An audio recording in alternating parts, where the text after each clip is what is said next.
이 신발 당신의 것이오. 이 신발 당신에게 주겠소. 샬롬 친구들, 나도사입니다. 이렇게 벌써 5월이 끝나가고 있는데 코로나는 끝날 생각을 안 하네요. 벌써 오늘이 룻기서의 마지막 장 4장 말씀입니다. 이따가도 이야기하겠지만 이방 사람이었던 룻, 그리고 우상이 아닌 이제부터 하나님을 믿기로 결심을 한 룻의 삶을 지금까지 하나님께서 어떻게 인도하셨나요? 집을 떠나서 베들레헴으로 오게 되었고, 가진 것이 하나도 없었지만 그곳에서 보아스라는 사람을 만나서 그를 통해 또 많은 은혜를 받게 되죠. 그리고 보아스에게 청혼을 했던 룻, 그 결과는 어떻게 되는지 오늘 말씀 속에서 이제 살펴보도록 하겠습니다. 오늘 말씀은 룻기 4장 1절에서 6절 그리고 13절 말씀으로 크고 놀라운 하나님의 계획이라는 제목으로 함께 나누려고 합니다. 지난주 말씀에 보아스가 이제 룻의 청혼을 받고 내가 그렇게 하겠습니다 라고 하면서 한 가지 약속을 했던 것이 있죠. 하지만 당신은 나보다 더 가까운 친척이 있어요. 내가 그 친척에게 이 일에 대하여 어떻게 할 건지 물어보고 오겠습니다 라고 약속을 했죠. 보아스는 그 친척을 만나러 베들레헴 성으로 가게 됩니다. 그리고 그 사람을 기다렸어요. 계속 기다렸어요. 언제 오지 하다가 때마침 그 사람, 자기보다 룻과 더 가까운 친척, 그 사람이 지나가게 됩니다. 저기요, 잠깐만 이리 와서 앉아보세요 라고 하면서 이제 그 일에 대해서 설명을 합니다. 그 결과는 어떻게 했을까요? 그 사람이 내가 그 기업을 모르겠소 라고 이야기를 했을까요? 맞았어요. 응? 맞았어요. 보아스보다 룻과 더 가까웠던 친척인 그 사람은 처음에 룻의 기업 물을 자가 되겠다고 갑자기 이야기를 하는 거예요. 보아스도 당황했겠죠. 하지만 그 기업을 물음과 동시에 룻과 결혼을 해야 하고 또 그렇게 엘리멜렉의 후손을 이어가야 한다는 그 조건을 이야기했을 때 그 친척, 룻과 더 가까웠던 친척은 고민을 합니다. 아무래도 내 기업, 나의 재산에 손해가 생길 것 같으니까 보아스, 당신이 나 다음으로 나를 대신해서 기업을 물으시오. 나는 포기하겠소 라고 하면서 자신의 신발을 보아스에게 줍니다.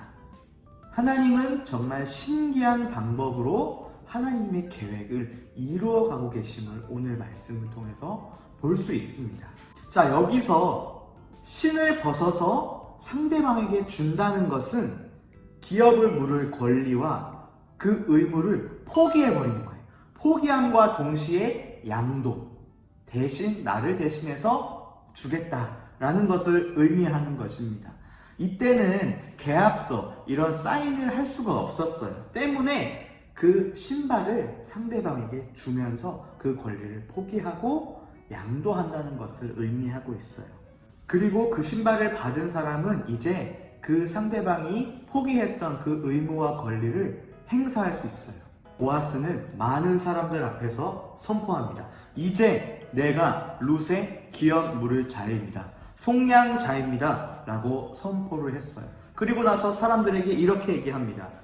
여기 앉아있는 모든 사람들이 이 일에 대하여 나의 증인입니다 라고 이야기를 합니다. 그곳에 있던 많은 사람들이 그러면은 그 보아스의 말에 동의를 했을까요? 거절을 했을까요? 그렇게요. 내가 당신의 증인이 되어줄게요 라고 했을까요? 아니면 무슨 소리예요? 나는 당신의 말에 거절합니다. 나는 동의할 수 없습니다 라고 이야기를 했을까요? 당연히 보아스의 말에 알겠습니다. 내가 당신의 또 이 일에 대하여 증인이 되어주겠습니다 라고 이야기를 했습니다. 더 나아가서 이제 룻과 보아스를 향해서 많은 축복을 해주었어요. 그리고 그 축복 속에서 하나님께서는 이미 그들을 향한 그들이 알지 못하는 크고 놀라운 계획을 이루고 계셨습니다. 룻과 보아스는 합법적으로 둘이 결혼을 합니다. 그리고 아들을 낳게 되었어요. 그의 이름을 오벳이라고 했어요. 오벳. 그 뜻은 예배자라는 뜻이에요. 뿐만 아니라 17절 말씀을 보면은 그 아이가 바로 이새의 아버지이자 다윗, 우리가 잘 알고 있죠? 다윗의 할아버지라고 합니다. 이는 정말로 놀라운 일이 아닐 수 없어요.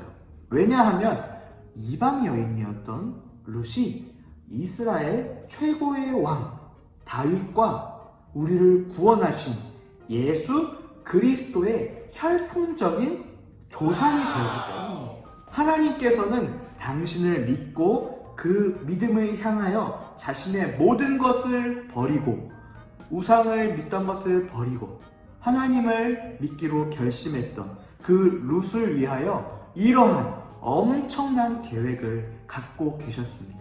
바로 세상을 구원하신, 우리를 구원하신 예수 그리스도의 족보에 이름이 기록되는 아주 크고 놀라운 계획을 이루신 분이세요.